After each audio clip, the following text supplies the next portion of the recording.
तळेगाव बाजार परिसरात 60 एकरांवर सोयाबीन उगवलेच नसल्याने शेतकरी हतबल झाला आहे। यावेळी तेल्हारा तालुका कृषी अधिकारी मिलिंद वानखळे यांनी शेतात जाऊन पाहणी केली। पेरलेले सोयाबीनचे बियाणे बोगस निघाल्यामुळे हे बियाणे उगवले नसल्याचे शेतकऱ्यांचे म्हणणे आहे। सोयाबीन निघाले नसल्यामुळे शेतकऱ्यांना पुन्हा पेरणीसह आर्थिक भुर्दंड सहन करावा लागणार आहे। संबंधित सोयाबीन बियाणे विक्री करणाऱ्या कंपनीविरुद्ध कृषी विभागाने कारवाई करण्याची मागणी शेतकऱ्यांनी करून संबंधित कंपनीने नुकसान भरपाई देण्याची मागणी ही शेतकऱ्यांनी केली आहे। काश्तकार खेतों में गए, वहाँ अलग अलग कंपनी के सीड्स जर्मिनेशन बहुत कम है, ये वास्तविकता है।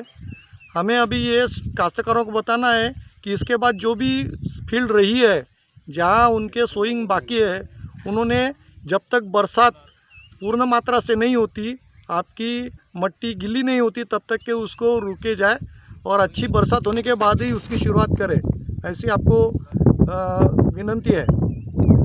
यामध्ये डॉक्टर पंजाबराव देशमुख कृषी विद्यापीठाचे शास्त्रज्ञ, महाबीजचे प्रतिनिधी, उपविभागीय कृषी अधिकारी तसेच मी स्वतः व पंचायत समितीचे कृषी अधिकारी यांनी या ठिकाणी जाऊन प्रत्यक्ष शेतावर जाऊन न उगवलेल्या सोयाबीनच्या शेताची पाहणी केली। यामध्ये विविध कंपन्यांचे बियाणे त्याचा समावेश होता।